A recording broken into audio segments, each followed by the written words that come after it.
And he's like, I think I might want to try to learn how to make a game and just make my own game or whatever. So I think he just kind of took a pause from content creation. Like he's actually been uploading a couple videos this week on our game, like Oh, devlog type cool. stuff. So he's kind of back at it. Like he wanted to make content about our game, but I think he just, like wanted to see if he could do it himself. And he actually like made another little tiny game in like a week. Um, Oh yeah. like 4 or 5 months ago. I don't even know. It's like a little deck builder game, really unpolished. I mean, like our game's still unpolished, but even more like even more scuffed, like really scuffed.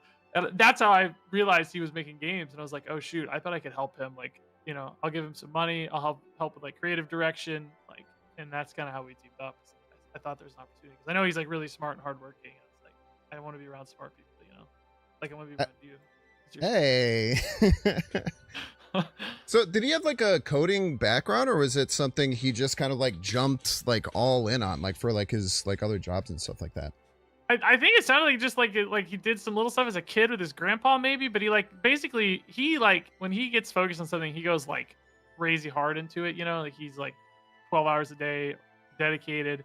So he just like started reading and learning and practicing, and we use Godot as our engine. I don't know if you know Godot. It's Godot and all these. He's just like started learning how to do everything and just like built it all by hand. Like we went from zero to here in like 4 months, I think, basically maybe 4.5, 5 months now. Like made a game out of thin air, it's pretty cool. Yeah. It's really fun. I mean, it still looks early, right? Like I just want to tell you, like it's still early. It's a real life video game. It works. Like, people are playing it. Like, we've had like 4,000 people play it. I think it's a real. It's functional. Crazy. Yeah, it is cool, and it's like there's kind of like a charm to games. Like I love beta art. I remember back playing Slay the Spire when they used to have like all like Mm. the beta art toggles, and you could have all the just kind of things thrown together and like early just like representations. And you see with a lot of it's just like paint things. I think there's kind of like some charm to playing a game like this that like is still just so like far in development. But it seems like there's there really is some like a competitive backbone of it growing. Like I see you guys talking so much on like the back channels and stuff like that about different builds that you're doing and like different things that you're trying to do. Yeah, no, um there's a lot of depth, maybe almost too much. I'm worried. Like it's kind of an intimidating amount. We may encounter that today as we play, but I think it's a little intimidating for new people. But I think people are like getting into it, and we have some people in the Discord already who are like hours and hours and hours deep, already like probably 20, 30 hours logged in just a couple days, really like 3 days. And, we're like seeing a meta develop, and there's like a lot of depth, and we're still finding surprising things. So well, I it's was looking I at the think the leader. depth is there, I don't know if you used to be on the top, but you're down to bro. like number 9 now, man. What happened? Oh man. Well, number one, you really don't get as much time to play because I've been like talking so much. We'll get more time to Hmm. play. I'll catch up. But yeah, dude, some good people out there. We had some broken stuff pop up too. We already had to nerf a few things. Yeah, but on the note of like early art and stuff, yeah, it's we were like, we could spend another 3 months like getting more art and like polishing it and like, but it's like, why? We just didn't really see a point of waiting because it's like it's just we'll learn way more if people play it. It'll get better a lot faster if people are playing, and we're not like we don't we want people to like it, but we don't really if we give a bad first impression, that's okay. We'll get you later. It's fine. We just want to get better. We want to learn more than we want to make good first impressions. If that makes sense. We're just like, let's just do it. Let's just go and show it to people. Here we are. I think like the creator first style of game is much different. I think you talked about this in your like first Sky Shard video you posted on your YouTube, talking about how you kind of have like a head start as far as just like marketing goes, because you guys Mm. both have audiences and you both are kind of like active in like a wider variety of communities, like you through like Hearthstone and Snap, and then him with like all the like auto battler side of things. So you already kind of have this like, I guess, quote unquote free like gate to at least like open this up to people.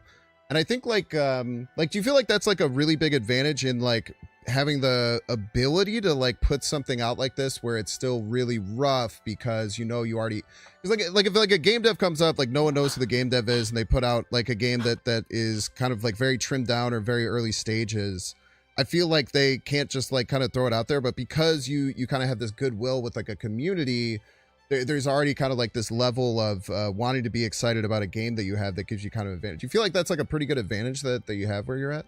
No, for sure. It's like unfair advantage in a lot of ways. Like, so I see so many devs on like there's like game dev subreddits and stuff I'm always reading, And it's like getting that like first anyone to look at your game is impossible if you don't have some kind of like background, or audience Or you're gaining, marketing and money it's to throw, or like a oh big yeah, or handful of just budget. marketing money to throw at it. Yeah. Yeah, so like yeah, I guess my recommendation is go make a YouTube channel for 10 years first. spend, spend 10 years on YouTube and then make a game. No, it is it's definitely a big advantage. Yeah. You know, I, we recognize that too. Like, it gives us some luxuries. We already have, I think, of 2,000, I don't know, a little over 2,000 wish lists as of today so far. And it's like, I know some devs have such a hard time getting any wish lists on Steam. So it's like we're in a good spot, which is nice. People kind of trust us a little bit, which is hopefully Yeah. we pay And that you off. say it's unfair. I would call it earned. I think that it's Okay. earned, right? Because like Sure. like if you were someone who had a YouTube for 10 years, but you were kind of like a shithead and you weren't, like you were kind of like didn't have this like Sure. really awesome community that loves you and has followed you to multiple different games, and you've been able to grow it. Like that's much different. So I consider it earned, but I can understand like looking at it just from kind of like an unfair advantage. But I definitely think it's an earned advantage, which is really, really cool to see people in like that space be able to like use that and make games from the perspective of a player, because I feel like that's something that so many people are frustrated with so many games right now. Yeah, I mean, we see it in Snap, right? Like we both love Yeah. Snap. I don't like, and I definitely didn't want to like make a game and then like just start trashing other games, right? Like without Snap or Hearthstone, like there's no world where this would exist. Like I owe everything to like Snap and Hearthstone specifically. So I'm not gonna like suddenly like, oh, those games suck, play my game. That always seemed like an evil thing to do. But there are obviously things that frustrate us about Marvel Snap and Hearthstone. Usually with like, monetization or progression stuff where players get frustrated. And it's like I think we had an opportunity to like make something super cheap and super, indie, and like it's a crazy small team. It's literally just me and Ben and like contracted artists and sound and music now. And it's like, we don't have some crazy overhead. We don't have crazy budgets, no marketing budget, so it's like we don't have to make all that back through microtransactions and monetization and stuff, right? Like we can just sell you a game for 10-15 bucks or whatever and call it a day and still support it. So it was nice to like be able to shift that. And it does look like we're going to be able to do that, by the way, just watching like early costs on servers and all that stuff. It's like all very manageable the way we built it so far. So it's like, I honestly feel like we could leave this running for 10 years just out of like, if we wanted to, just as like for fun. It's just like a little hobby thing on the side. So it's cool to be in that spot. I feel like we don't have the pressures of a lot of games, like the teams to support the corporate overhead or whatever.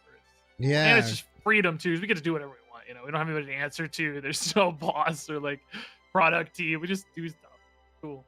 Free. Yeah, I mean that's the dream. I think like being bare bones. I mean, even like the content creation space. Like I feel like some people kind of go up in content creation. They spend all this money on all like paying editors and like doing all these different things, and like it's like that can work for a lot of people, and especially if you can like ride that wave up. But when you keep things really bare bones, and you kind of have like a lot of creative control over what you're doing, it really allows you to kind of more do what you want, or more like I guess focus on doing what you want instead of like feeling like you have to like continue going down like this path. So one thing I want to do, I do need to run and grab a drink, but I think this could be a good segue to just open it up to you and let you, like, for maybe people who are watching right now who haven't heard about this game, maybe didn't see your announcement video. Do you want to just kind of give your 3-minute pitch on like what this game is and everything like that? You're gonna give me control of your stream. I love it. This is risky. I trust you, maybe. I don't know. Guys, tell me secrets about Binks. I want to know things. By the way, are the Bears good this year? Like, I don't know if the Bears. We don't know yet, I guess. But will the Bears be good this year? How's the season going to shape up? I need to know.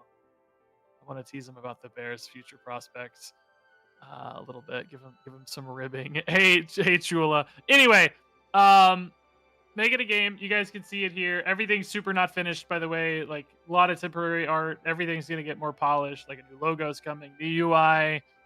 As I teased earlier, we're just, first impressions might be a little like, I'm not so sure. Gameplay is great, I think, or at least getting there, and polish coming later. But anyway, it's an auto battler. Some of you guys will know auto battlers from the world of, Hearthstone Battlegrounds, TFT, Teamfight Tactics, Backpack Battles, and Bazaar, I guess. Binks has played a little bit if you guys follow him, it sounds like. So, but ours is a city building auto battler, which you can see these floating islands in the background with all the different cities that people have built. I'm trying to see if there's one of mine on there. I don't see it currently. Maybe hard to remember. I've played so many. But yeah, we're gonna like build a little city and we're gonna fight other people's cities. And based on the placement of your buildings and weapons and all this, all kinds of little synergies and bonuses are gonna unlock, and it becomes this sort of complex like puzzling system almost where you're trying to arrange things in ways that maximize their unique attributes, and position defense versus weapons versus synergy units, and there's all kinds of little things we can do, which we'll dive into, and creates this really rewarding unfolding kind of strategy throughout a run where you're just trying to build a competitive town against other people, and I think it's kind of fun. Yeah, it's definitely got a lot of backpack battle roots as far as like placing items on a grid. But the one big thing between backpack battles that we wanted to change was like I never really loved, and again, not slighting because I think backpack battles and Bazaar are both brilliant in their own ways, like super inspiring, not trashing, but we wanted to move away from the single health bar aspect. And welcome back, Dave.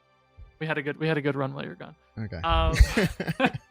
Like I never really liked as much how they went down to a single health bar, and you only ever fought the health bars. You know what I mean? Like that seemed to. I'm sure there are advantages to it and great design reasons for it. Again, not sliding, but we wanted to shift it and have units actually fight units, but in that same kind of space, right? Like you're attacking the actual defenses, not some arbitrary health bar of the island or whatever.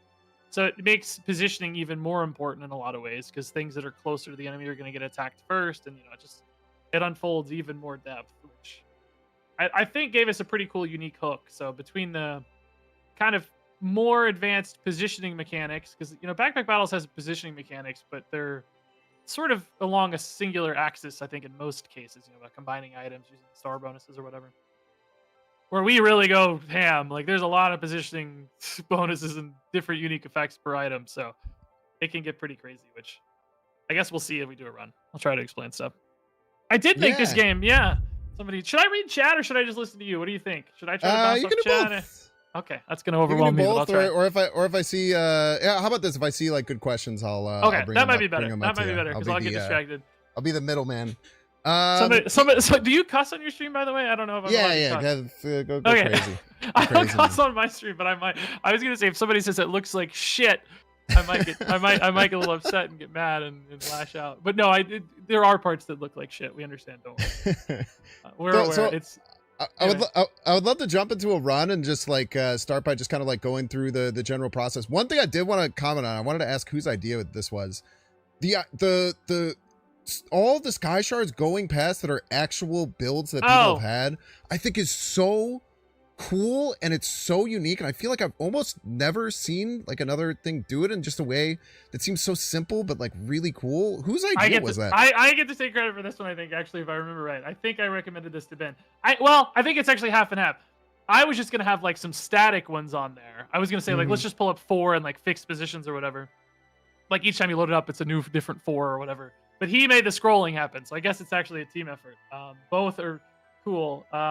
It is actually. We thought it was like a fun way to not only give some life to the screen, but like learn a little bit. You can almost kind of like see. Oh shoot, that's a cool little thing I've never seen before. So like just nice little bonus. Yeah, and again, we'll make it prettier just decorating with gems on the bottom of there. It's just having a great time. Bunch of mecha dragons going crazy on this side.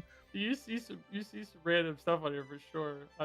It also, I'll tell you too, like looking at people's boards has given me a lot of design insights where it's like, oh, they think that works together, but it doesn't work together. Why do they think that works together, kind of thing? Like those two things are next to each other. Why did they do that? Then you think, oh, they're confused because of this. We can change that wording or whatever, to make it more clear. So it's actually kind of a nice little study for us as well, where it's like, oh, I see what they're up to. Yeah, man. Well, so I've done 2 runs. I talked to you about like my tutorial run in the first one, and I gave you guys some feedback back when I did this, which was really fun to jump in. I'm excited to see what it's like with a bigger player base now. Obviously, you're going to get a lot more probably variety in what you end up seeing. But this is our starting stream. So what's your general strategy for the first day? So a little breakdown for people who maybe aren't super knowledgeable about the game or don't know too much. You have 8 mana every day. I believe there's some ways to change that, or you can get like some refund, or is that 8 fully static? Well, number one, you can float mana and keep it for next turn if you want. So it Mhm. can go up if you sacrifice them now for later. If you're like down to the last shop or two and you don't like them or whatever, you can save it for later. There are some items as well that can give you extra mana per turn. So or kind of there's items that like if they get destroyed, they refund your mana for next turn, that sort of stuff. So there are a few ways to manipulate the mana cost. Yeah, but not too many. Mostly you'll be getting 8 per turn. Okay, so mostly 8 per turn, and then you get to spend it on something that's 1, 2, 3, 4, or 5. Obviously, the fives are very good. You get very high tier units, even from the very first day, which I think is another pretty unique thing that you could just jump in and get like a tier 5 unit as your very first unit. Or you can like just get 8 1 tier units and just get a bunch of little tiny things like early on. I think what I learned after my first one is that you definitely want a weapon to start. So I'm thinking we go 5 cost weapon here. Get weird with it. Good plan. We also guaranteed a weapon on your first turn recently. We're not 100% locked in on that idea, but it was kind of lame if you didn't get a weapon early and you're just like sitting there with no weapons. It felt kind of stupid. So we did do that. And also, yeah, the tier 5 thing, I like that you get the fun stuff early. I always kind of hated in other auto battlers, and it's like it takes me 30 minutes to do anything fun sometimes. Like I was like, I don't really want to wait 30 minutes to get a tier 5 unit in TFT. Yeah. You know what I mean? Like I was like, I don't know. Why don't we just give people the fun stuff? I mean, Ben really came up with that, but I liked it. That was my defense of it anyway. Do you want to So like go through and read every unit, or just like give me a little like have a little direction given, or what here? yeah, we can be pretty quick. So we have a weather machine, which looks like it like attacks, but it goes random. It doesn't show the damage can't be buffed. I'm not sure if it's why this one So is showing the this one you damage. scale up by having other units. You got to have like certain Gotcha. magic So units so and the tinker units. damage So is it's really bad early, basically, because you don't have mhm. anything to support it yet. The damage goes up with that. I would probably pick the middle weapon if it were me here. This one's the kind of most like generally good. Although the tree is What also fine.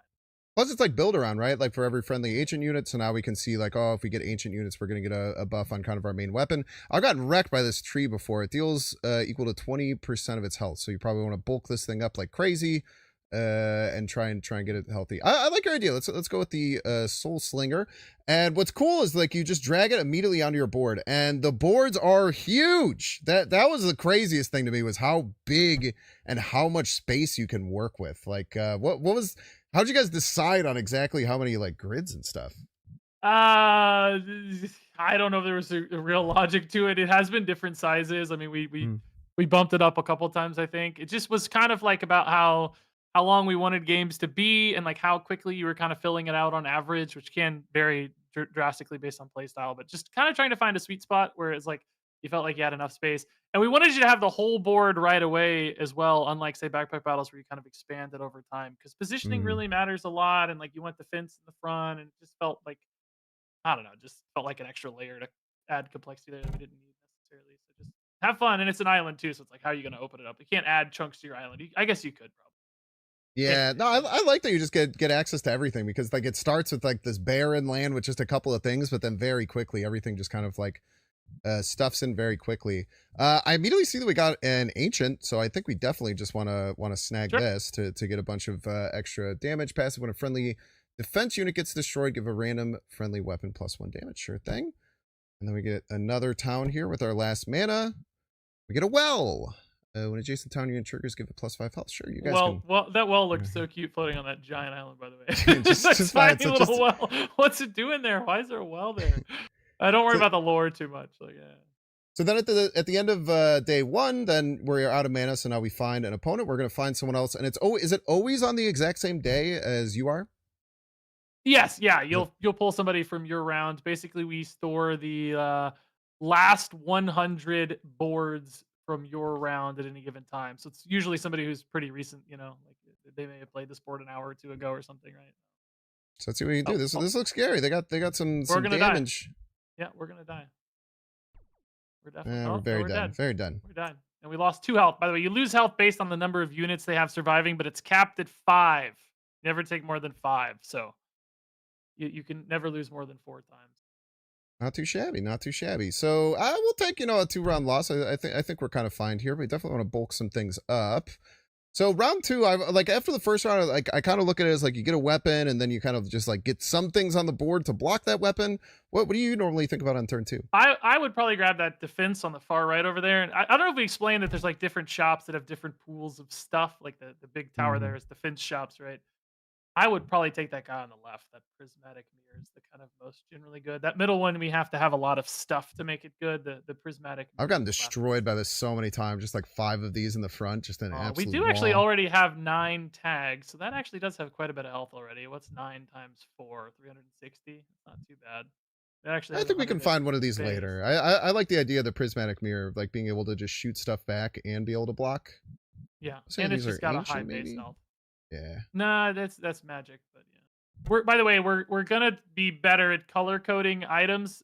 We actually already changed the tooltips a little bit, but as I'm writing an art brief, so the final art, we're trying to get a more cohesive kind of color palette across items, so it'll be more quick to read it instant. Like, oh yeah, that's ancient, it's red, that's magic, it's purple, sort of thing. Not 100%, but hopefully we guide you a little bit. So the Speaking of background which, colors of these, like this one is purple. Like, does that mean mhm, it's like a higher rarity for a 1 cost, or you get like it's like a little bit better? Because this one's like 1 of 6, which is like really good. Usually it's just like get 1. yeah, so purple means you get a choice of 6, blue means you get a choice of 3, and white means you just get a random one. So, Okay, okay. it's like an extra layer of decision making, basically. Like, we kind of want ancients, right? But we also, it's a random one. It might suck. Would we prefer to just Yeah. choose from 1 of 6 things, right? Like, I would probably defer to the 1 of 6 as you did here. Just like, Plus, we could just find an ancient one in here. Again, a yeah, yeah. ritualist, which just removes damage from other weapons, which can be Enemy nice. weapons. And Yeah, yeah. And yeah, and I that think you'll want to that's put next to your well because your well cares about town units next to it. And that's a little town. a So little you build a adjacent. little Adjacent means core. corners too in this one, Yeah, and if which you is an hover, interesting it'll thing. glow green to show you what's affected. Mm-hmm. Okay, so we get a quest, buy 5 nature units, get 2 random nature units. Not too bad. But I'm probably just gonna still do the 1 cost and just get some more things onto our board, I think, to try and hopefully get us to survive. Think we have any nature units just yet? It'd still be But you're useful still next to your a well, though. town, So right? Still a yeah, town, yeah, yeah. get a little health buff. We get the industrialist, which gives a random weapon. Is this the only way I can add damage? Plus 10 damage. No, so some of them have like is the only way I can add damage, like that tree, but this one Yeah, can yeah. continue Some damage. basically we don't want to be able to scale because they have some effect where the text would make any additional scaling like completely busted or whatever. Typically, like crazy AOE or something like that. So Mhm. some units, some weapons do have limits, but most you can just. Does the The music stop after a certain amount of time? Oh, it does. Yeah, sorry. It's stupid decision, frankly. We have 3 different songs. We're almost done with the shop music, Mhm. and we just didn't put it in because we're gonna put in the real music soon. We should have just ran the music through. I'm so sorry. Oh, that's fine. If I got other music I can play. No yeah, if worries, you want to man. play other music, yeah, sorry. It was a silly oversight. But the new song is almost done, so it'll be at any time. Awesome, man. We Yeah, just wanted I like the multiple music. songs. You guys, is that another just like kind of contracted thing, like some of the art and stuff? Yeah, it is. Yeah, I mean, so like our art lead was just someone that Ben knew. I don't actually even know how they knew each other, but they were friends or acquaintances of some kind. So that she came in and she's like an art teacher and has done a ton of stuff online too. But her actual her fiance does music and sound effects. Just coincidentally, we found Whoa. out. So we were like, oh shoot. And then he made our song and it's awesome so far. And he's making more, which sound awesome. So really one of the You're my serendipitous weapon kind of really things. bad. It's very rude. You're gonna win though, because they're out of attacks here. Yeah, I think we got it. Or the soul slinger. Yeah. So this will go down in damage as our town stuff dies too, right? Or as our ancient Well, as stuff your dies. as your ancient stuff dies, yeah, it is live updating. So I mean, it'll never fall below its base, which is pretty decent to be honest. But yeah, you might lose some scaling. Like if you like for instance, if you wanted to be like super technically optimal, which I don't usually do myself, but this is the kind of layers we have. You should technically move your ancient unit to the left and move your industrialist to the right, so that the ancient unit is the last one to die, so that your weapon is Yes, buffed look at for this. slightly longer. You know what I I'll mean? Like hide you behind the well. that's like it's a tiny difference, but it could kind of make the difference in a fight. You never know, right? It's unlikely to, but like that's the layers of depth that exist. I don't really want most players to necessarily have to stress about that, but you could if you like really wanted to fine tune. And since we have asynchronous fights too, like there's no time limit. You can spend 20 minutes perfectly organizing your board if you want. Like you don't have to hurry. Okay, so we have the Stone Gorgon, which I've used before. I think is pretty strong. It stuns Yeah, itself, I but would. it also stuns 4 enemy units, which is really solid. Getting a second weapon would be nice. I've also used this Curse Bell, which seems really good when you can just like get it completely like coated in units, because anytime a unit's destroyed, it gets 5 stuns off, which is good. And then we have when an adjacent unit dies, resummon it, so you can kind of like resummon ancient units and do stuff. But yeah, this thing is a monster. I've had it before. Yeah. So getting stuns Good is pick. great. Good pick for sure. We need another These down weapon here. too, really. And this is one thing I also love. So like you're like, oh, I have all these units. I kind of want to like put them down and be more in front of this. Bam. You can grab them all at the same time. Yeah, I we love didn't that. have that for the longest time, and it was miserable to move them one by one because I'd have boards of like 30 units, and I want to adjust them 1 square to the left, you know, and you had to manually go through one by one and adjust 30 freaking units. So yeah, I was like, we have to get drag and drop, like a multi-select in here. It's killing me. I can't play this game like this. Yeah, it's so much nicer. Like once I found out that you could do that, it was so much nicer to just like move around big chunks of your board. All right, so we have a sunrise flower. We got an emerald to give some extra health to our units. When destroyed, stun all friendly units, for all friendly and enemy utility units. Do I have any utility units? I got some. Quite a few, actually. Yeah, I probably wouldn't pick that just because, you know, that's kind of, I think, good when you don't have a lot, you know, you're trying to create an imbalance. But since we do have a fair number, probably get this guy. I don't know. We'll put him on the weapons for now. Maybe it's supposed to be on the prismatic mirror. I actually did. You know, I would have put it on the prismatic mirror, but now that you've done it and I think about it, we're so early and we have so little defense that it might actually be more valuable on the weapons because they're probably going to get stuff that they take reflects and damage. stuff too, like stuff that reflects and stuff. Trying to keep it going. It's not crazy actually. You've taught me something. I've already learned. Look at this Look mastermind, dude. Like you're a strategy gamer. I like it, dude. You know what's up. That's actually funny. We'll get that over there, and then we'll get one more. The gym. Give a friendly unit of random enchantments. Are enchantments something are enchantments something you think you're gonna push? Because one thing I noticed, at least in my 2 runs, I think I got like 1 enchantment in each of them. Is that something that should just kind of be like this more late game thing to add on, or is that something that you think is going to develop and grow with more enchantments over time? You know, I don't know yet. Ben was the big enchantment guy. I wasn't as sold on enchantments, but I do like them. I will say, like, we have some enchantment shops that only show up later in a run because it felt really bad to get an enchantment early when you didn't have anything you wanted to enchant. And by the way, enchantments, if we haven't talked about, are like little buffs you put on your units, like little modules you equip. Yeah, this does random. You see them up in here. I might be blocking the unit text when you click, by the way. I don't know if that I don't. Yeah, a little. I don't know. Bit. I don't think people care. I don't think. we're just the hovers work anyways. That's it. I think actually both of us being like here might be the best. Both of us just kind of being in the middle would probably be fun. Cozy. Getting cozy. Look out. Oh, don't say cozy. That's gonna trigger snap people. He left us for rivals. Left us for rivals. All right, I feel like we're doing pretty darn well here. The prismatic mirror is holding down the fort really, really well. Yeah, and by the way, you can increase the speed of the fights too if you think they're taking too long. I actually kind of run it on 2 by default. Just in general? Yeah, I mean, people are learning, so, you know, I suspect if I were to stream this long term, people would be like, crank it to 5, Regis. Get it going. Yeah, but I think 1 or 2 is fine. I mean, it doesn't matter. I'm just letting you know if you feel like it's too slow. Did you ever play Balatro? Oh, yeah, Balatro, dude. I love it, dude. Oh, it got too problematic for me though, you know. Like dude, I would just sit on the couch and play it on my phone for hours, dude. But like I remember the first time I played, I was like, man, I'm not going to 4x speed. I need to see what happens. And then within like 2 hours, you're like, how could I have ever played this at 2x speed? It's gotta go, man. It's gotta go fast. Yeah, I never got it on mobile because I was worried I would ruin my life. I had just played it on PC when it first hit, and that's it. I was like, I can't risk it.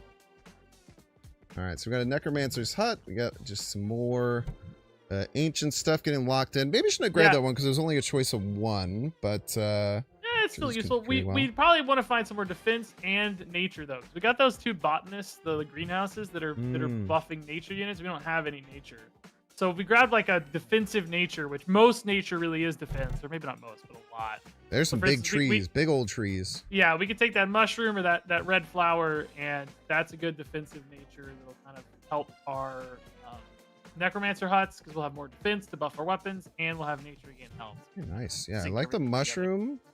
Steals health from things and then doubles it. Product plant's pretty darn good. But you have to like add health into it. It's true that we have two things that would only buff it currently, so we would actually be always buffing it. It would not be distracted by other nature units. I guess we do have the one crystal, but it would very often get hit by our botanist, so it could be a weapon that pushes out potentially. I like the mushroom though. I think I agree. I think we need a little bit more defenses, as some people are pretty strong. Get these two locked in here. Maybe we like put that one a little back because we want this one to exactly take the what damage. I do. Yeah, you force it to take damage first. They're perfect little. Dude, you're smart. I'm trying, man. I'm trying my best. It's like all these little things that are like you learn. I feel like I learned over weeks, and you're just out here doing it on day one, man. Little optimizations. But I don't know what it is, but I'm like, that's actually what I love about this is like little puzzles. Every game, there's like a little tiny puzzle you have to solve, and it's like a tiny puzzle, but it's still, for me at least, it scratches something in my brain, like some itch that I'm like, yeah, okay, yes, I made myself a little better and stronger. It makes me prouder. All right, we got our well all locked in, which is nice. A beautiful little town here with two gyms, just in case you don't like one of them. They're not going to be gyms for long. They're going to be post offices very soon. So I'm sorry to say, we'll have to get a gym back, but now it's going to be a post office. I don't go to the gym, so I can't have gym. I will say, like, look how pretty our town is, by the way. This is something we really wanted to kind of, not like force, but softly encourage, is like kind of zones of stuff, almost like, you know, a residential zone, a commercial zone, but it's like a town zone, a defense zone, an offense zone. You know? Like you've naturally just sort of grouped things into a little town, which is nice. Yeah, I think the tutorial does a pretty good job of saying, like, you know, you want your defenses in the front because they want to tank as much as you want. Your town units you can kind of put in the middle because they help everything, but you still want them to die before your weapons, and then get your weapons as far back as you can because they're once they go down, like it's either you or the fatigue is gonna die. Yeah, I always try to predict if I'm gonna win a fight or not. This one looks like it's gonna be close to me, but I don't know. Its dragon's pretty strong, if I remember correctly, but maybe we can stun it down. This thing has a ton of health. It did have a ton of health. Yeah, they don't have a lot of other stuff, so the stuns were hitting a lot, but I think the trees are screwing us because we're attacking mostly little trees instead of... A lot of trees. So we take a big fiver there, but not too bad. Not too bad. This is a cool thing, this mecha dragon. I've gotten it one time. You get an egg, and then the egg has to survive a round, and then you get the mecha dragon. So basically you could take it, it's like a high rarity thing, you know, you use a lot of mana to get it, but then if you lose the next round, you don't get anything from it. So it's really interesting kind of dynamic that you have with that. Yeah, I'm a little worried it's snowbally, like, you know, like if you're winning you take it and you get better, but if you're losing you don't take it, you know, like I'm keeping an eye on it anyways. I like it too, it's a fun mechanic, but I'm just worried about power level. I'm always like, when you have a million levers that every lever you hit moves like 7 other levers like in a little bit. It's so stressful, dude. It's like I always knew this is like we complain about stuff, which I'm not much of a complainer really in the scheme of like card games or whatever. But you know, you have complaints and you're like, I'm saying it's so easy to complain, but it's so hard to fix sometimes. Yeah. Now you're on the other side and you're like, no, now I have to fix it. So I like brick by brick. Right now we're getting plus 600 for it. So it'd be at like 700 health, which would be really good. And then obviously we can keep getting it with this. Obviously another mushroom could be good too, but I think we start getting some like this, and then we know that other things that we find can be nice. Now it's at 16 taxes as its own one. You can multiply 15 by 40 in your head. Look at you, man. Again. I knew what I was gonna get because I know, like, I've seen it, but man, that was impressive. I try my best, man. I try my best. So here's an interesting one. I think we just take the 1 here, right? Like getting an option of 6 is almost always like really good. I guess it is probably a bit of work that you have to look into to like think about with brick by brick exactly what tags that you have. Yeah, if you hit, actually, you may not know this. There's a hotkey. If you hit spacebar, which we're going to be blocking it, sadly, no one's going to know that you did anything here because it's going to be perfectly It is right underneath us, yeah. So we can see which ones. So we're missing Tinker, Novice, Production. Okay, really cool. Yeah, there's a little menu that shows what you have and don't have. It'll be our little secret. No one has to, see that. It's really, really funny. Like we hit ourselves for one problem and moved into a new one. That's cute. Okay, so the Sonic Mine kind of hits everything. I quite like Homing Landmine. I think it's just like a generally good thing to get. It's just, you know, something that gets killed and then you can maybe just kill a defensive unit. Yeah, it's probably Uh, underrated. I think it's actually pretty good. I haven't looked at the win rate data, but I too have an instinct that it's pretty good. yeah, It's like let's just throw it in it's here. like the amount of damage might be fixed, but like clearing out defense units faster can be so valuable because your weapons start hitting key things sooner, right? It's not just about like total health; it's about sort of the pace of the health that's being deleted and the units that are being targeted. So I think it can help. I mean, it might suck if it hits like a tree instead of a big thing, but Absolutely, it would absolutely nuke the tree though. The tree would yes, have no chance. for sure. Okay. Ooh, some power lines. I've used these before. It's quite interesting. It makes all of your town faster if you get them along them. Very, very thematic as well. We have a fortune teller, time dilator. Fastest friendly in any unit trigger 1.1 seconds slower. This is kind of a tech against something that's really fast, basically. Yeah. Mm-hmm. If you're not relying on speed, which we're really not relying on speed too much. I I don't believe honestly. we also need a tinker. No one picks that hardly, so we don't have that much data on it yet. You're gonna be improving the quality of our data. It might be a problem though that no one picks it because it means like we're either not conveying the use of it well enough. Maybe that's more of an advanced player kind of thing too, though, right? I don't know. We'll see. It's okay to have some things that people don't get right away, probably. Yeah, like because I look at it as like 0.1 second. It doesn't feel very impactful unless you get like a ton of them. But I guess probably some of the faster units that go crazy. It's got a cooldown too. It's going off every 1 second. Every second every second it's making it 0.1 second slower. So and you can actually speed that up as well technically. So you could like freeze stuff to a stall, but it's only targeting specifically their fastest guy, right? So it's like if they have some insanely fast thing you have to stop, that could be a way to do it. So it depends on what we queue into, really. We don't know. It might be a nice freebie. Okay. This thing is funny, the haunted clock. This is what I think I gave some feedback about so actually, do you know exactly how the fatigue mechanic works? Like I know does it hit every unit like every second or how does it work? Yeah, so there's gonna be, I don't even, if we even ran into fatigue yet, I don't remember. If the fight goes on long enough, we don't want it to go forever, of course. So we have a fatigue mechanic, as many games do, where it's currently a little wizard pops up and just he just targets the closest thing, but with increasingly incremented damage. So the damage keeps ramping up forever. So he'll like it. So it's a single target thing. So it's basically like both people get like a weapon that just fires fast and stronger and stronger. Okay. Basically, yeah, and it eventually will shred through anything, because the damage ramps up forever. But it can be helpful to have just more units because he hits one at a time at a fixed interval, right? So if you have like 100 trees, even if they have less health, it's like it can last longer than like one really big thing. I don't feel so good, Mr. Stark. This thing's a monster, there man. Is the wizard. The pillar. There's the wizard. Oh yeah, pillar got nerfed too. It already got a nerf. It used to give 70%. Now it gets 50% of adjacent defenses health. So it might still be good. Yeah, that pillar's. I think my one run that went pretty far, I had the big pillar, and then you just like wrap it in defenses, and you just feel unstoppable. We're losing a lot. We might need another weapon. I feel like we're maybe. Well, I would grab one if I was offered one. Regis, we haven't been offered a weapon yet. Well, fix your game. I'll tell you what. We're learning.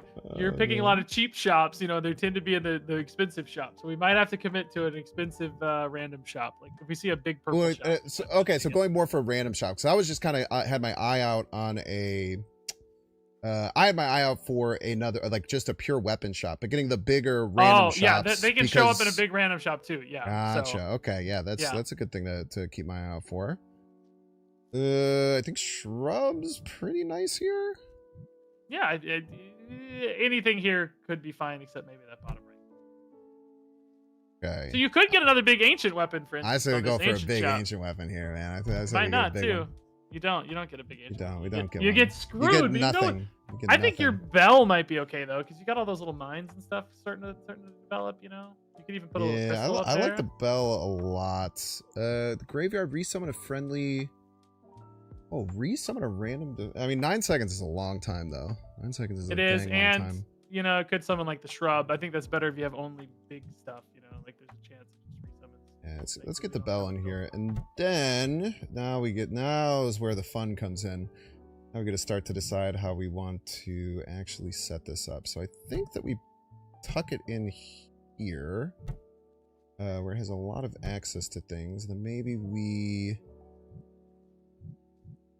move like this here. Maybe this comes over here. I love watching the positioning adjustments. This is fun. I don't actually know if it is fun to watch, but it is very fun to do. I think I actually really like adjusting the board, solving little. Get back over here. I'll put you here. little lines. We'll find some other small things to. I will say, keep in mind, based on the way attacks resolve, anything to the left of it is unlikely to die before it. So That's interesting. I never really thought about that too much. You might want as many small things to the right as possible. You have kind of a couple bigger guys. Like that, you know.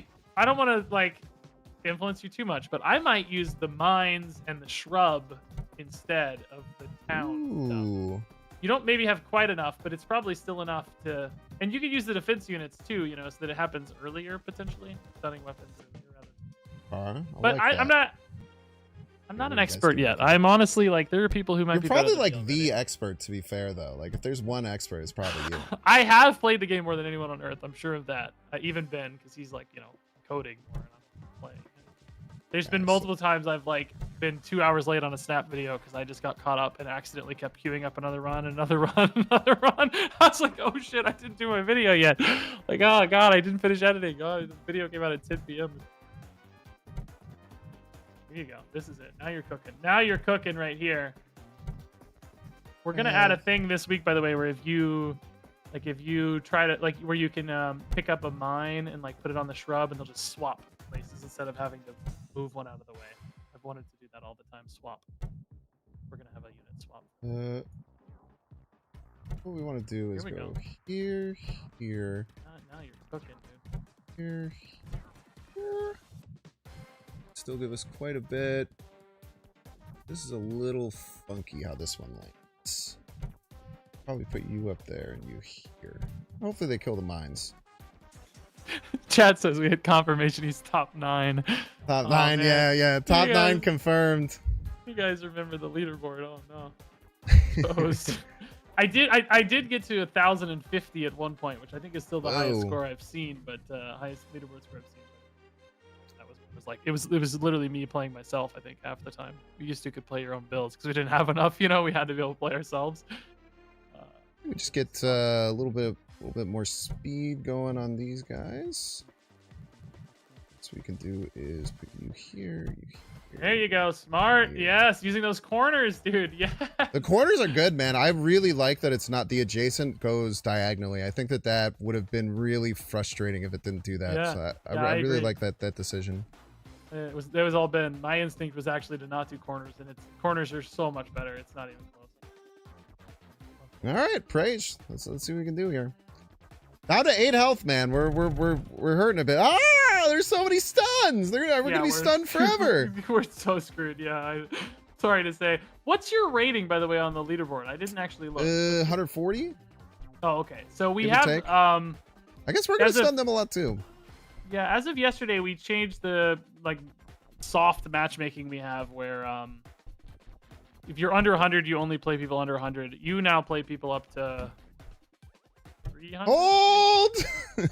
God, we summoned it. We summoned it with the graveyard. We're gonna pull it back. Don't worry. We're gonna get a weapon. Go to that cost 4 shop right there and get us a weapon. Gonna hit. Cost 4 shop, get us a weapon. Missile launcher. You didn't seem like you liked the missile launcher. I think we should take it, to be honest, but it's not my favorite. But I think we should take it. It could wipe out all the town units in the middle, so we get the weapons faster. It's not bad. It depends on the board we queue into. Hey, another 4 cost shop. Take it. Go for it. Get up there.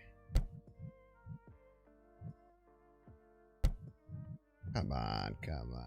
What's our fastest unit that we're slowing down, I wonder? Are we accidentally slowing down our stunning lady, our Gorgon? 1.82. 1.8. 1.8. Okay. 3.4. 3.2. We're absolutely slowing. Well, Wait. it might be does it time dilate itself?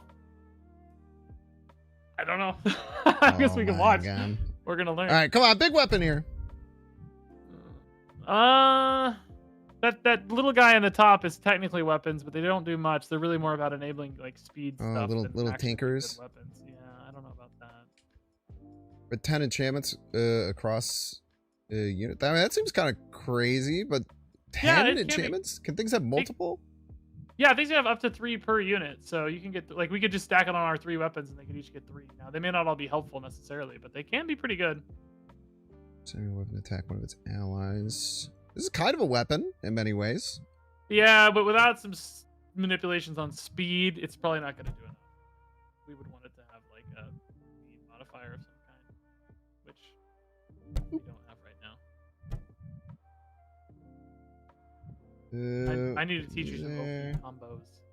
Dude, you didn't play 2 days ago, but man, the game was complete. It was so broken. We had like OTK, like OTKs basically, you know, where it's like people are getting just delete the whole board and start of combat and stuff. It was so broken. Yeah, it was. I think we're in trouble here, man. They got a bunch of friggin' force fields or whatever, or maybe we're not. Maybe we're killing them all, kind of. They only have a few things for us to stun, so we're actually stunning their weapons out a lot right now. Like there's, you know, you can't stun walls or whatever, so we're actually, it's maybe close. I don't know. I think we get there. I'm feeling good. They're getting stunned. They're freaking hitting our bell. They're getting prismed. The stun, I think, is doing the work here, man. That thing stopped doing damage too, so now one of their weapons is out of commission. There's no defense left, so it has. Wizard's gonna finish it for us. All these dang enchantments, man. They're going crazy. Yeah, dude. They don't hold them, right? Yeah, it's just for the fight. Yeah, just each round they reset. Yeah. Pretty neat. Okay, so can you click the text on research facility again? Was it clear that they're temporary? And I guess. Yeah, it's start of combat. I think. I don't know. For me, when I think of something that happens in combat, I don't think it's. But that's like Hearthstone Battleground brain kind of.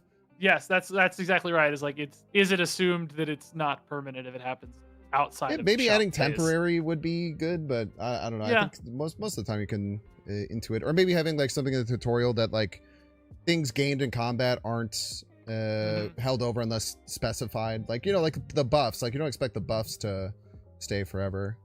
I guess I think that's all both good options. I'm always careful. Like there's stuff that that you kind of feel like is intuitive or you know it, but it's really just learned from other games, and it's not actually intuitive at all. It's just some rule that's in your brain from Battlegrounds or whatever. You have to constantly check yourself. Like, wait, normal people don't know that. That's the thing I just know because of this. We accidentally had a text line that said minion in one of our instead of weapon because of Hearthstone, and neither of us noticed the minion instead of weapon because it's like our brains just ignored it from Hearthstone for years. Poison. Oh, that's funny, man. Removes 1 damage from okay, so that's like that like hurts them. Like we have one of those already, right? Yeah, let's just get another. I'm not convinced it's very good either, to be honest. Let's go landmine crazy. Big shot, baby. Give us the weapons. I pretty much if there's the laser pointer's pretty good. This is piercing, right? Piercing's quite strong. Yeah. That thing on the top right's also a weapon, but I'm not as convinced it's as good. Although we did just buff it, so I don't know. It might be better now. It might be better. Let's get her in there. Then for 25 enemy units, get a random production. The other thing is like, how do you feel about quests? Because I feel like when I see like get a random production unit for doing it, like would that be of any tier? Like, is that where you kind of get the value from it? Because some of the ones where it's just like a random one feel like a little bit off. Yeah, I was literally gonna say I don't really think this quest is good enough. I think we probably need to take a look at this one. That sounds bad. I mean, I would argue maybe it's good early because production units can be good early because they can like give you value every turn. But 25 units is crazy hard to complete early, so I think this needs a look specifically. So when it says random production unit, would it be any tier? It would be any tier, yeah. Okay, so, I mean, I guess most production units are naturally higher tier just because they offer so much value. Which, by the way, if you hit escape and go to the library, I don't know if you've seen this yet or not. You can kind of filter, like go to like type up there. It's like a little filter. Type. You can click production units, right, and then look at the see the ones that we have. You haven't bought some of these yet, so they're not unlocked. There's only one low Interesting. tier production unit, which is that arborist guy. Okay. So that wouldn't necessarily low roll you too hard, but I still think there's some flawed design in that particular quest. So I don't know. I would say quest is one of the things I'm less confident about right now as far as like execution and implementation. I like them in Mhm. theory because they let you sacrifice tempo for value, which is an interesting decision mechanic to make. Like depending on the state of your board and your run, that can be an interesting decision, but I don't know that they're perfectly executed. Yeah, we got 4 weapons now. I feel a little better. Maybe this might be okay. Yeah, I mean we're on a win streak. We're on a win streak is the thing. We won 1 game. Is that our, is that our streak? I'm a Bears fan. Okay, that's a win streak to me. Dude, when you were gone, the first thing I said is, "Are the Bears going to be good this year, guys? I need the team." It's probably too early to know anything, right? But well, I'll be at the game on Monday, so I got to see our first game with my own 2 eyes. So fingers crossed. like, were there any signings or anything that give you hope, or is it just like completely Yeah, we got a really good coach. We got the Lions offensive coordinator Ben Johnson, who's like the big coach that everyone wanted to grab. And my whole life, Regis, every Chicago Bears coach has been a dork that I have hated watching and talking, and he actually talks with conviction and seems like he understands what's going on. So that is a huge W in my book. Nice, dude. Well, I wish you guys well. I mean, you're probably the closest team to me. No, Kansas City, I guess, probably closest to me actually. Mm-hmm. Kansas City's great. I went down to Arrowhead. We took the Amtrak. Good old Amtrak. We took that down to Kansas City to watch us get absolutely blown out in front of Taylor Swift. That was cool. No, yeah, I used to take the Amtrak to Chicago. Actually, I used to live in Southern Illinois, as I think we've talked about before. But yeah. Were you like around like Carbondale-ish area? Yeah. So oh, we're dead by the way. RIP. Let's see, did we go up in rating points? No, you did. Oh, nice. I didn't think you would. Huge. Oh, nice. That's the best part of it being so low rank is that it'll not that would have dropped me like 80 points or something. So I'm relieved. Yeah, I grew up right next to Carbondale. Yeah, my house is like 10 minutes out of Carbondale. Hell yeah, man. Yeah. Oh, the music's back. Yeah. I wish we vibe music. I think we probably have time for one more run. I know we have a stop at some point, but I think we can jump into another one. Yeah, we can go fast or whatever you want. I'm cool. I don't want to like hold you hostage either. I feel honored to be here and glad you're taking time to share my game and stuff. So, so whatever you want to do, I'll follow your lead. Hell yeah, man! No, dude, this is a blast, dude. I know we haven't really had the chance to like talk. You've been like busy with having a baby or whatever and stuff like that, like life and like making multiple games. Yeah, I was gonna say I guess you see my video. I announced, well, I don't know about announced, but teased or showed the other game that you know as well, because you helped playtest that very early, as I recall. Yeah, I think that was the last time we got the chance to like chat. Actually talk, yeah. Yeah, but no, man, that game was really cool. I really hope that's something that can work out. And I think like I think I mentioned this to you. Changing it down to like 1 attack, I think was really really smart idea, because it definitely felt like it was going to be something that's like almost like chess level of like thinking how things are going. Whereas like trying to be a little bit more simplistic, but the actual mechanics of it were really fun. There's mind games that you can do. I'll kind of play on autopilot. I did have a couple of questions I wanted to ask you. So sure, go for it, man. The 2 games, at least what I know you from, and I'm sure you've like covered other games, would be like Hearthstone and Marvel Snap. What would you say are like 2 big like lessons or things that you incorporated this game that you learned from your time playing Hearthstone and then your time playing Marvel Snap? Oh my god, that's a tough question to think of on the spot. You're good at these. That's like a professional. That's like a professional, and I feel like I'm on the Hot Ones or something, dude.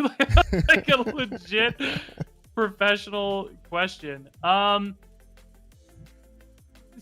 Is it a cop out to move away from game design and more like business side of it, or like no, because sure. I guess like I maybe kind of what I talked about earlier, but just like one of the things that frustrated me most in Marvel Snap is I feel like sometimes it just takes forever for anything to happen, like like new game modes, or it just like felt like a lot of the times we just didn't have anything going on, or new features or whatever. And sometimes when they landed, they weren't always well received, of course, probably a little too harsh from the community sometimes, but they felt like they were disappointments, and just it felt like so much time and focus was always on like monetization or that side of it more than like the gameplay side of it. And that to me, I was like, can you do it the other way around, right? Is it actually possible to just make a game these days where you can just focus on the gameplay first and the players first and not have to worry about all that stuff? Like, can you do it, in other words, like so low budget and so indie and so low to the ground that you don't create those pressures for yourself? Like, because that's what Marvel Snap's got, a huge team, and like, yes, it's crazy polished, so I understand those pressures. I know why they exist, but like, is it still possible to do it the other way? And it was like really motivating to try to do that. And I saw that opportunity with Ben. Is like, dude, he's a crazy wizard at like making stuff fast and quick and efficient. And he's got great instincts.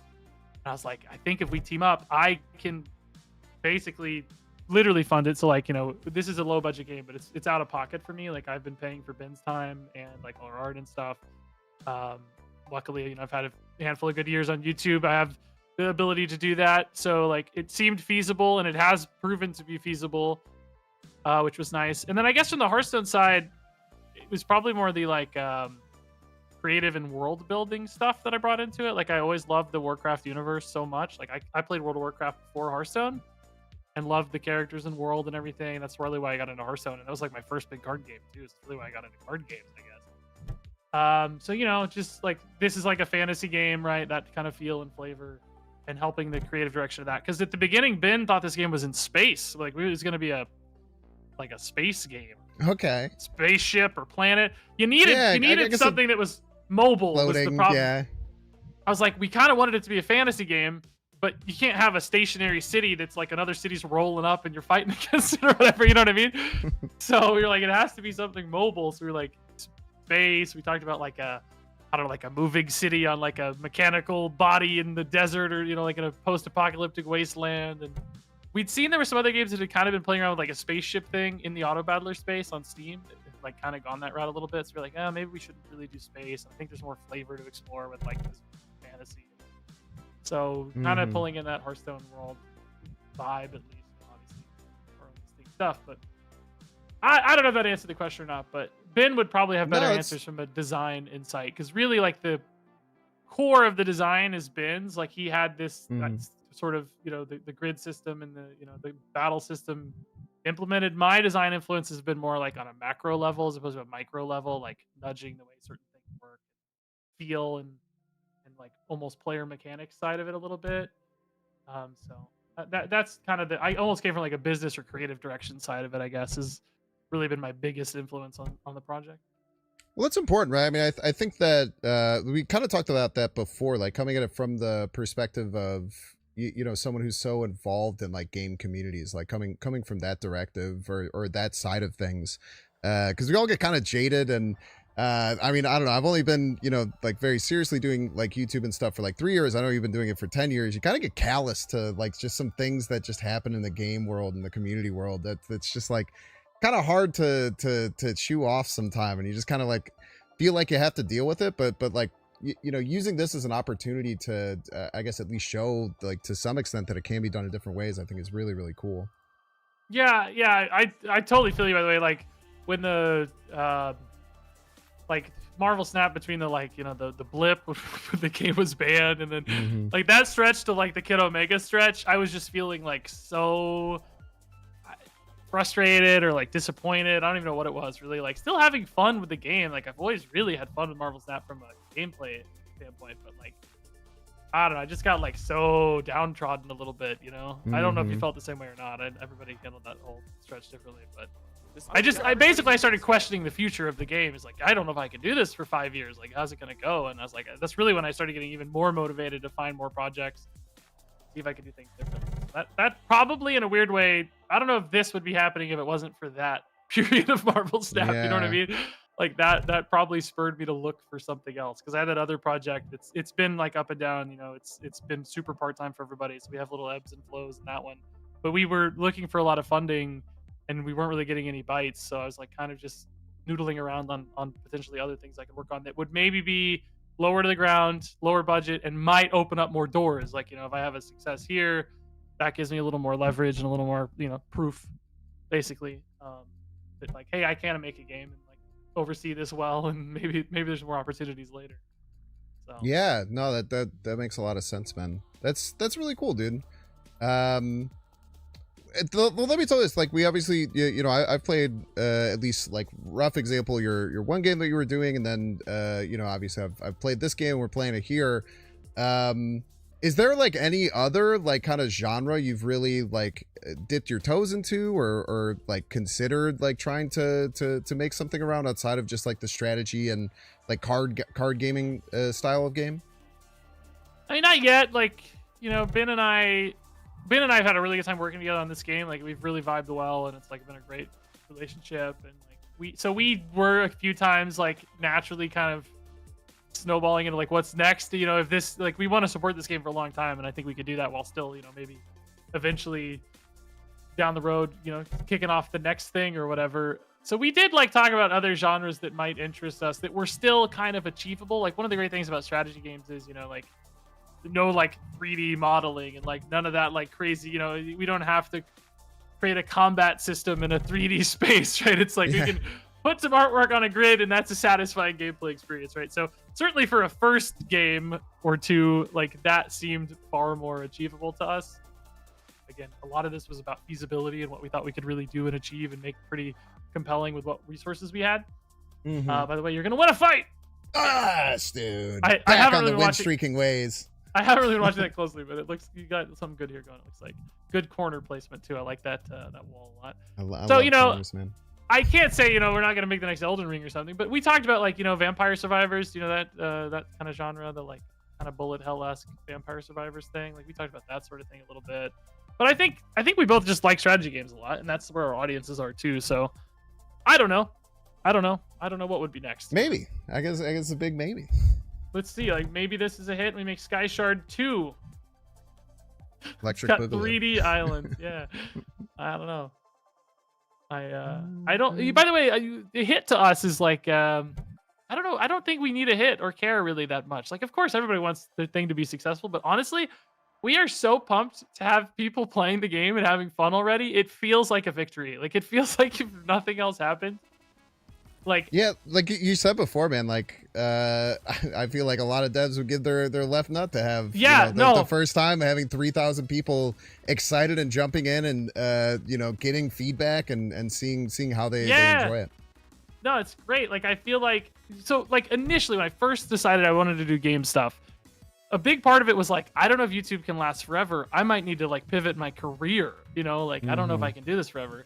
I wanted to develop like some skills and experience, like maybe if I wanted to do game design for Hearthstone or something someday, like, or whatever card game, right? Like, I'd have almost a resume, a background, and say, hey, I have some expertise here. Not only the content side, which I think does give you a little bit of, I wouldn't call it like expertise, but like extra oomph for influence or something, like a little proof of your value. But I wanted to have some actual real gritty experience of designing stuff. So that was like my first motivation. And then as I started getting more and more frustrated by more and more stuff for Marvel Snap and Hearthstone, it was more about like, actually, can we just do it differently? That became kind of a rebellious energy almost. Like, I want to try to do it myself kind of thing. That started swelling up inside of me, I guess.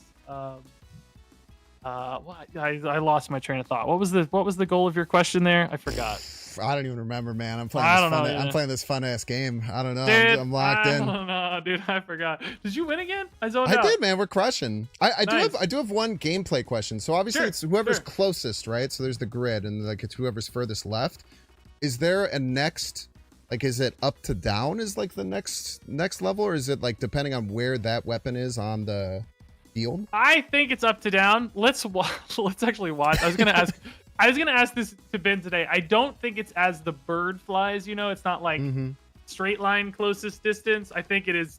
If that makes sense. It's like I think it's top to down. I honestly don't know though. I should know that question. I'll ask Ben. I got confused because we had this whole like targeting priority with this rocket conversation, and there was like this crazy layers of complexity. He's talking about like XY grids and stuff, and I was like, Ben, I'm lost. I don't remember what you said.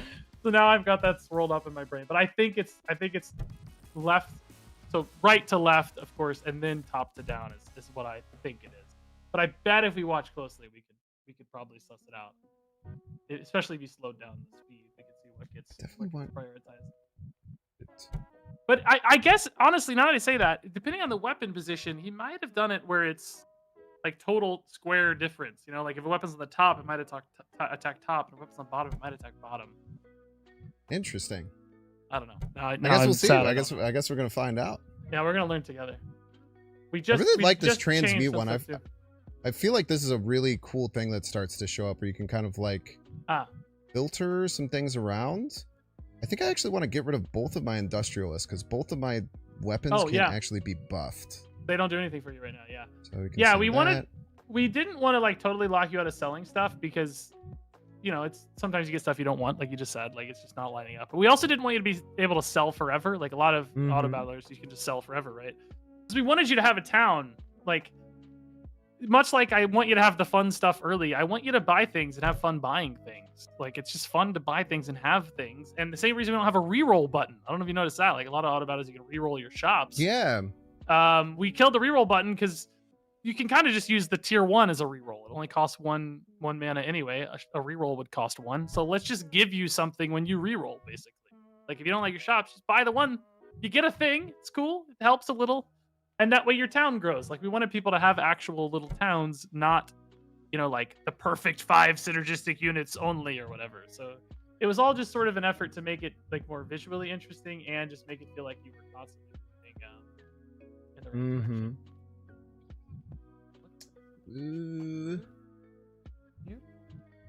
I'm just gonna get rid of all my ones and just get more defenses. Oh, nice, cool.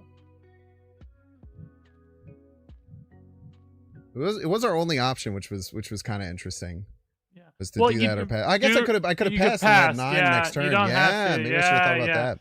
I actually used to make that mistake all the time. I would just like get an autopilot and just click, click, click, and then I realized like, oh, I don't actually really want to sell anything. Shoot, I just wasted a mana, you know. Like, god dang. I like your board, by the way. It's looking good. I think it's getting there, man. It's getting real chonky. Like this thing is this thing is insane with all of our just giant things around it. Maybe we want to go.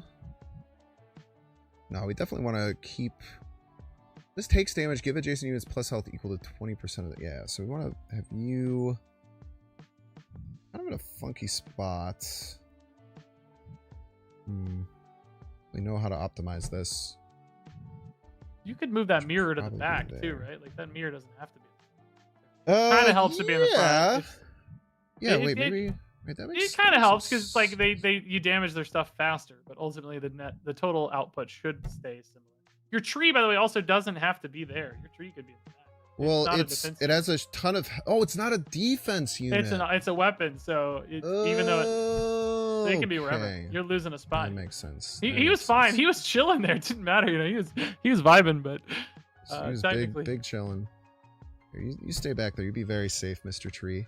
There is actually, you could put the mushroom by the tree, technically, to give the tree the health from the mushroom taking damage, so that the tree gets extra health to deal more damage. It would happen late. It wouldn't happen very early, right? If you move the mushroom to the back. Yeah, I think this is actually our damage dealer, because this thing is just sucking I'm fine with all the damage out of these. This is very logical. Cool. I'm just giving you options, but I think you got. This is probably where I'd end up too. An absolute wall ahead of them. Yeah, they're screwed. A mushroom. They don't. Their Tesla towers are gonna fall off here in a second. Yeah, these things like this have so much damage. Dude, your force fields are really good counters to the Tesla coils because your force fields gain health every time the coils attack, and they attack really fast with low damage. You murdered, dude. It gained damage. Let me see your logs. I want to see how much damage you deal. How do I do that? Oh, logs. Logs. Yeah, you can see. Oh, whoa! What just happened? Oh, it pops out in a separate window. So you so messed up on your stream. Oh, we're gonna fix that. Yeah, Ben talked about that today. Yeah. Okay, I kind of like this, man. I've never had like a just stack a ton of defensive things all around. I feel like last run you were just buying a lot of random stuff, and we didn't do very well because it's just like it never really came together all that much. Like it can kind of work sometimes if you have enough weapons. This time you found a line and you leaned into it, and you're like seeing the rewards. We're leaning in. You're getting synergies unlocked, and you're starting to get some really high-powered stuff happening, which is really fun. I like that the weapons teach you that. You know, like you get the builder on early. It teaches you the lines. Like that's good. I think we could do better still, but. Always a work in progress. Yeah. I want some little things to fill in. Tree is literally the perfect thing for that. Yeah, just keep getting some freaking walls, man. Wall me, bro. I think even just like that. Yeah. Yeah. That maybe even a little weird. Do something like that. Be there to make sure you're buffing this. I did just realize your pillar's not touching your weapon. He's got a gap with those trees there. This isn't defensive though, right? This only buffs defensive units. No, so the pillar, well, true. Well, he's I guess 100 health, so it's buffing all of these Well, units, which then buffs this, right? He's gonna be way more than 100, right? He's gonna gain all the health from the other ones. Like, so gain 50% of the health of all adjacent defensive units. And he's gonna I be thought a it was the defensive opposite. unit. I thought it gave No, 70% to no, all the it's- different people. Sorry. Okay, So see, okay. now you're gonna have a really high health guy next to your Oh, this is they probably are not, the they slightly are more not optimal. ready. They're not ready. You just tuck in there for no, you stay behind your guy. Okay, okay. I'm picking up what you're putting down now. There's actually been multiple people confused about the wording of that unit. So I'm like, I didn't think it was confusing, but it's happened a lot. So gain 50%. I feel like it's definitely written correctly. I feel like, but for some reason it's hanging people up. Something about it is not intuitive because like 5 people have had a problem with that, and I can't figure out what it is. I gotta figure out what's hanging you up because you're definitely not alone. It's very common. Maybe it's almost something about like the art or like the vibe of it. I don't know, because it does seem like a pillar would like help the things around it maybe more than absorb things. I don't know. We'll figure it out. We'll figure It's it out. probably okay. Oh my god, what was that? Oh, that unit destroys stuff behind it and powers things to the left of it, or vice versa on your board. Pigs are pillar. But That's they a didn't big read pillar. the tree. They buffed their tree, but you can't buff the tree. Can't buff your tree. Or a spirit. So that see, like that's, that makes me a little sad. You know, like maybe that's their learning, but makes me sad. Like you recognize you can't buff the tree early, so they're gonna be like, wait, my tree sucks. Hopefully. Why is that guy Sad. tree so strong? Friggin' what, you have Dev in a call with him? Friggin' cheater. Yeah, you're actually getting boosted, dude. We're gonna ban you. If you get past me on the leaderboard, we're definitely gonna ban you. No doubt. That's fine. That's fine. I'll Won't take a accept ban. it. I'll take a ban to the dome. Okay, so I want this near the pillar because it's such high just base health. Believe. Also has that's really really high smart, base health. But it's a little bigger, so I think we can be more sneaky with this. Maybe we can move all this down one, I think. Yeah, that's nice right there. Do you think That this bad is a boy question right for you? Do you think your viewers? Well, maybe a question for viewers too if they're watching. Do you think it's boring to watch you move your units around, or do you think it's interesting to watch you move your units around? I thought it was going to be boring, interesting. but I'm kind of having fun watching you because it's like I'm getting to live vicariously and like, no, actually, I'd move it one unit to the left or one to the right or whatever. Mm-hmm. I kind of almost find it interesting, which I was worried it was going to be boring to watch people just tinker with their board for 20 minutes, but maybe it's not that bad. I don't know. I definitely find it interesting. I think that it's a big part of it, and especially, I mentioned having the giant grid. Like compared to like for the bazaar, for instance, you have your 10 board slots and you can move them side to side. Like this one, you could do anything, and like there's times where you have to like, I mean, you saw me like taking big chunks and just like moving them like big chunks around and like moving stuff. So it really gives you like a lot of freedom of kind of like it's skill expression, right? Like I think that skill expression in games like this is so cool, and this kind of gives you almost like a vaulted ceiling of skill expression for the fine minutia of how you can move things around. Yeah, I think I like that I will say as long as it's not intimidating, which I don't think it's intimidating because you don't have to engage with it. It's not forcing you to engage with that level of, if you just want to plop them down randomly, you kind of can, you'll be worse, obviously. But I think there's kind of a nice linear kind of option there for players to engage with it as much as they'd like.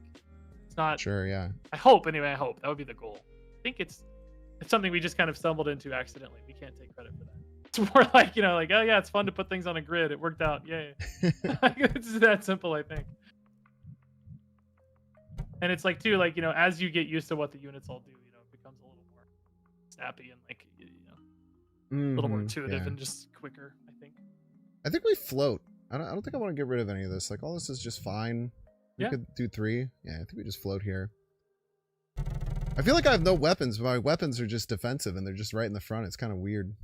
No, I you're guess good. you Yeah. should probably be back here for the future, but it hasn't even gotten close to that like mattering, it seems. Yeah, you're owning right now. This build thing is looks a crazy how little strong better, it but- is. Yeah, if you actually get multiple pillars and like start stacking pillars, I've gotten the I guess that was the So old by the way, pillars. we were talking about top to bottom. It looks like the bottom one's hitting the pillar and the top one's hitting this wall. Ah, so it might okay. be where they line up. Okay, yeah, I forgot to look. Yeah, I totally forgot to look. I also love that this gets stronger because it has the 2 force fields. That's so cool. Yeah, no, it is 'Cause the cool. force Yeah, fields are in the hiding back them and in they the back, grow, yeah. and then they act like as my unit's HP dies, that unit grows, so it stays strong, which is probably something that's pretty tough to do with that because it has to be right up there in the thing. Yeah, let's get some enchantments, man. 2 of 6. Okay, so Scorch deals plus 20 bonus damage to nature unit. We have Counterspell, takes 20% less damage from stun. Whenever you take less than 25 damage, negate 10. Whenever you take more than 100 damage, negate 25. Starter combat gain 10% damage.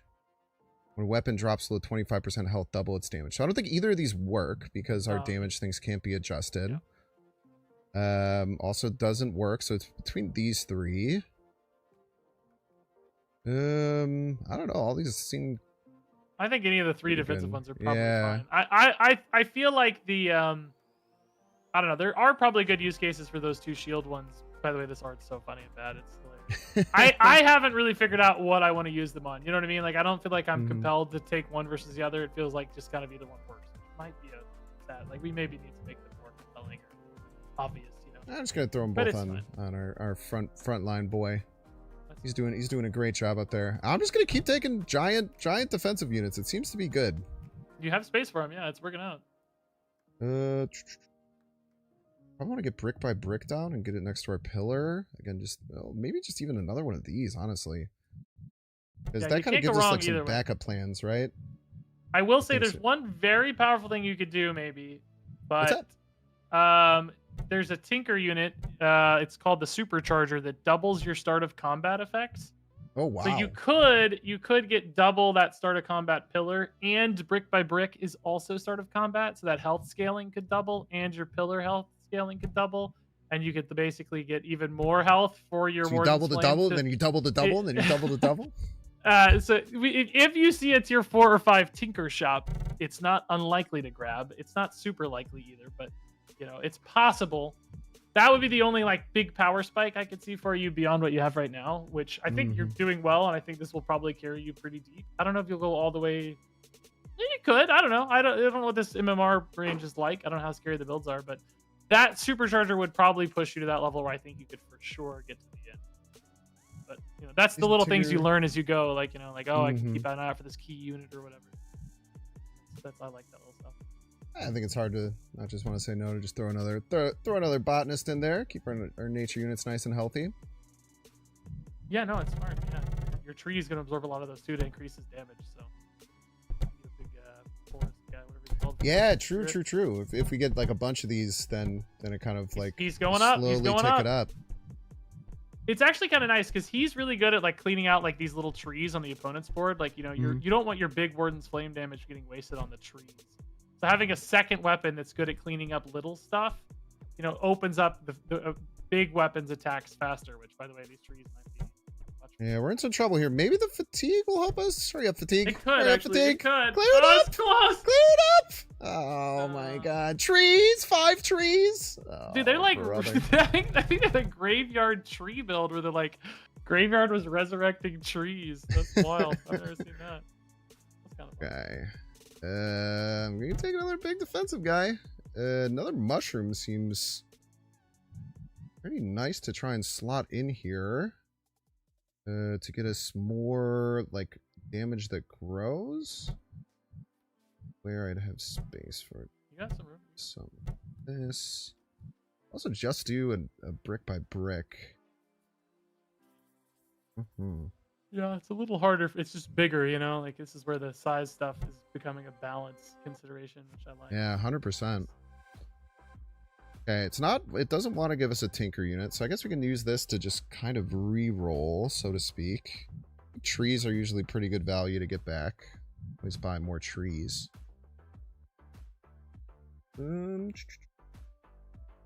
They probably just don't have enough value at the moment.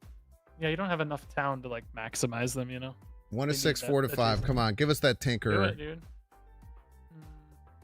So this is the unstable Tesla coil. So this is the one that like loses damage, but like Yeah. goes really fast early on. If I remember correctly. That bonfire on the bottom left is kind of interesting. This speeds up your units as the fight goes on. So like when one goes off, it speeds up the adjacent ones, and like it can chain itself together. You could just put that between your weapons. The only thing is you lose a spot for defense things to scale up your Warden's Flame there. You know what I mean? Like, so it's, do you value the speed more, or do you value the direct damage more? Well, I feel like we don't have very many things with actives, right? So I feel like it could. It would basically. be It's only really affecting good, right? It's only affecting adjacent anyway. So it would literally just bounce between your two weapons right now and speed them both up. So it can be a way to cheese out some extra cooldown, you know, like extra attacks. I think it would be worth it personally, but yeah, No, I think that's right. Like getting these to go because like the matches go on long because we have so much health. So if we can get this cascaded just between our two things and pull them down quite a bit, we'll see. They look like they're gonna sack a lot of things, which is very scary. Yeah, those voodoo dolls are gonna damage your weapons. I hope they don't die. I don't think so. Oh no, they're gonna die. Ah! Ah! You're screwed. Yeah. Oh, they like. Oh, they also have the dynamite turret, which is good at killing defense units specifically. Cheaters! That little guy. Cheaters! Yeah. Poor They botanists. kinda, that's All they kind of wanted a to do was do counter. botany. Dang, dude. It's all right. We're coming back. We're coming back. This is Yeah. we're I so like in your this. build. I feel like this is a good build. I was just an unlucky opponent a little bit, fortunately. You slot some little dudes in here. That guy's a big Murder. defense. He's got a ton of health. That's a massive defense. That's wonderful. I love 1,000 health. That's a lot of health. Get you there? that little like mechanical shield thing behind the wall looks funny to me. It's like I'm helping. I'm helping. I'm trying. That's cute. Okay. We're definitely gonna keep the scuffed art as like an unlockable, you know, like a Yeah, bonus, like Banar. I love that. That's awesome. yeah. It's like literally been the most common request. Like, I don't think it would work on Steam for like the average consumer to want to play the game, but it's really fun for everybody else. All adjacent unit gets the tags you have the most of. That's really interesting. So we can like turn things into different units. You actually, you That could might turn be your- too big brain for me. Yeah, you could like turn your tree into a defense unit and then have it next to your other guy that is a defense unit. I don't know if that'd really be helpful because the tree's not that big health-wise, but you can do some crazy stuff with that. It's hard to find the moments though. They kind of have to line up magically. Blowberry that's seems actually- interesting. Adjacent unit triggers add 5% health to a random friendly one. Both these have pretty high health. Yeah, it actually is. We could pretty cool. do here. Oh, you're smart. Look at you. Slot 'em in right Perfect. Perfect, clever positioning. then- Yes. I didn't even see that, honestly. I was like, I don't think those are going to work together. Sneaky. Found it. Then what else can we slot in here? I guess we just throw these shrubs up in the front, give us a little more time. Yeah, I do wish we had a few more like small defenses. I guess we sold some trees. It's It can just be trees, kind of- man. Trees all the way down. It can be a little disruptive to have the small ones like blocking big attacks and stuff. Oh, this looks. This looks easy. We're gonna win. It's not gonna be Nah, they got a close, is the turret. They thing. got a turret. They got a turret down there. That tiny little turret's gonna murder us. No. You have little faith. Look at No, us it's- destroying them. Look at them, us ripping them apart. Nah, it's gonna Slowly murder but us, I'm surely. afraid. We're No. not gonna murder us! Regis, look at how strong our force fields are. You We're still are hitting actually- for 250. It's close to that, Hold, to be brothers, hold! honest. Oh, you're The done. tree! The tree! The lone tree! Yeah, all of our hopes and dreams. It makes me sad you ran into two turrets because it's actually a pretty uncommon unit, man. 2 in a row. It makes me sad. It does extra damage to defense units, so it's like it's your exact counter, and it's not that common. Yeah. I'm sad. You had a good run going. I feel bad. It's like, do I need to nerf that? Now I feel like I need to nerf it. You should nerf it for yeah, just out of spite. It's like you were so all in on one plan and its defense, and then that's like, no, that's really good against defense. I Man, will say you got one thing I'm spoiled. really impressed with is like every build, every run I've had has felt completely different based on like what you end up getting and Good. like what you actually end up like having on the final board. Completely Yeah. different every time. Oh my god, look at all those pillars. There's Oh all those yeah, that might pillars be at the that top. actually The that looks like person's something. crazy. Looks like something I would have done. Yeah. How would that That even they, work? They're just all well, there's an item called Replicator that we nerfed that used to let you copy units basically forever. So we just mm-hmm. did a ton. And they do work off of each other. Like it's based on left to right, top to down. So like start of combat, start of combat, start of combat. So it does scale. Like each one gets bigger than the last one based on their like 50% buff. So it got kind of crazy. Part of the reason we had Yeah. the nerf Replicator. Yeah, one of Ben's big goals was making sure every run felt different, like having a ton of variants and never forcing builds or whatever. We'll see how that holds. It's hard to do that. That's been a target. So. That's awesome, man. Well, any closing thoughts? Anything you want to say just like about the game or anything like that in general, man? No, just thanks for having me, dude. It's really fun to geek out and talk about stuff. Like, you work in secret for so long, and then you don't get to tell anybody about stuff. And I told like you about my other game. There's a little hints here and there, but showing it to the world is a big milestone. So thanks for having me and like helping me out and helping me promote the game and stuff. It's really nice. Like a few people have reached out to help us, and it's really cool. Like it's nice to feel supported and players of like audience, whoever, like people have really gotten the demo and like wish listed a ton. It's we've been really pleasantly surprised because you just don't know how anybody's going to respond to anything. Like especially because it's very unfinished and it looks a little scuffed, and it's like can people see through the scuff to like find the diamond in the rough, and then like as we polish away the scuff, right, the diamond is even clearer. So it's cool that people put some faith in us and trust it. And so anyway, I guess just thanks. I'm like really excited to be here and show this to people. And yeah, if people want to check it out, it's just on Steam. You can just type in. We called it Project Sky Shard just to make it seem a little less finished. People had a sort of expectation that it's not quite done, but it's probably just gonna be called Sky Shard eventually, right? Which is like hedging that a little bit. Yeah. Just like search Project Sky Shard or whatever. I don't know if you had a command or anything or not, but you can find it's free right now. It's the whole game. It's called a demo, but it's just the whole game as it exists. Eventually, we'll probably do an early access for like $12. It's the whole game for $12. No, you're not gonna have to pay for stuff in the future. Just $12 once, and we're still gonna update it. Maybe 15 for full release, but indie game, low budget. We can do that actually. We've mathed it out. It's actually looking even more reasonable than we thought. Even more feasible from like a server cost and upkeep and stuff. It's just doable somehow. So yeah, if you thought it was cool or want to check it out or want to play, it's free to do it right now. So we will take any and all feedback. Like we're learning 1,000 things a day, and also patching every day. So the game's getting better every day. So. And when he says they take all feedback, literally, I gave feedback, and within 45 minutes, Ben had made a change into the game to show like damage and like DPS. It was wild. I like gave feedback, and literally within 45 minutes, I had seen him post like, "Yeah, no, you're right. It should definitely show that. Yeah, it shows it now." It's like it's wild. So like, I don't know, being able to play a game like this when it's still in that early stage, and especially with having people who just love games and who are creators and who are coming from a place of like wanting to just make an awesome game and not about trying to make the bottom line, make the shareholders happy.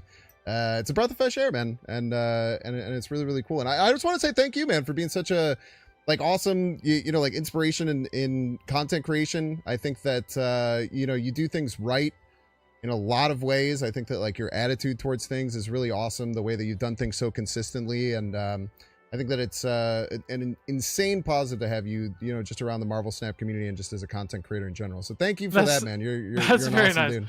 I heard you say I do a lot of things right, and I was like, what am I doing wrong? That's my instinct is like, not everything. I'm like always I don't do self-deprecating. everything right. Yeah, very interesting. A little bit. Yeah. That's funny. That's why I laugh. No, that's really nice, man. I appreciate it.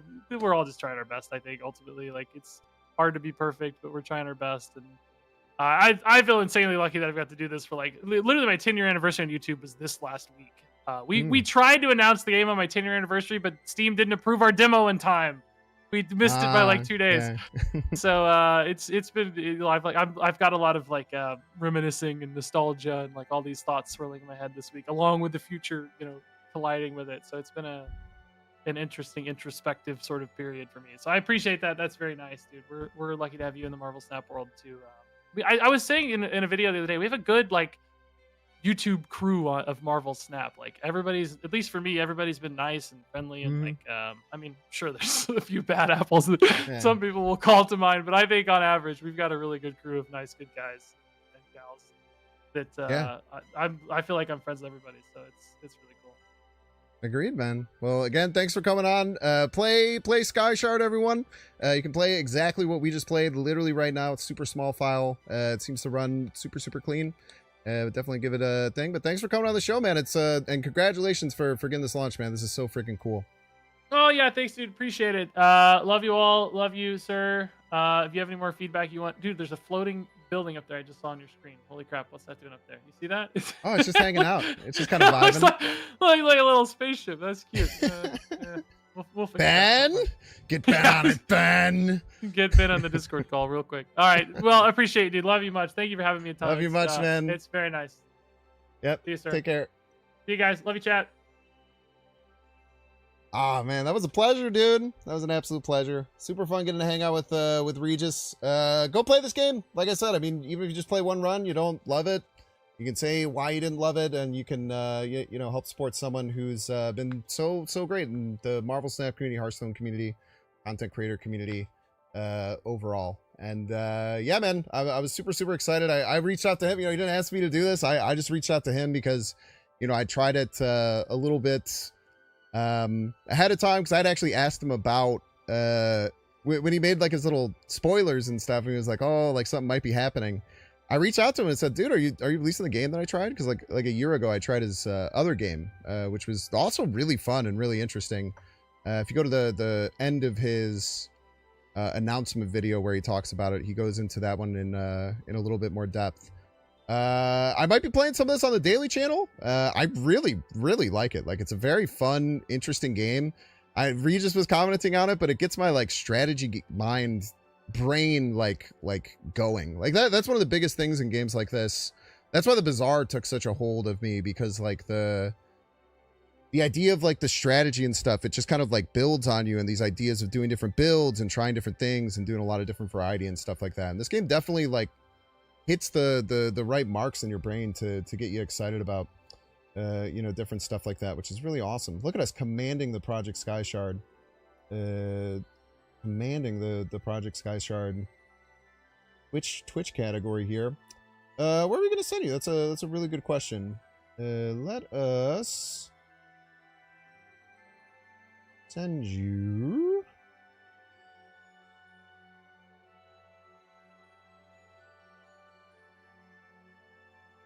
boom, boom, boom, boom.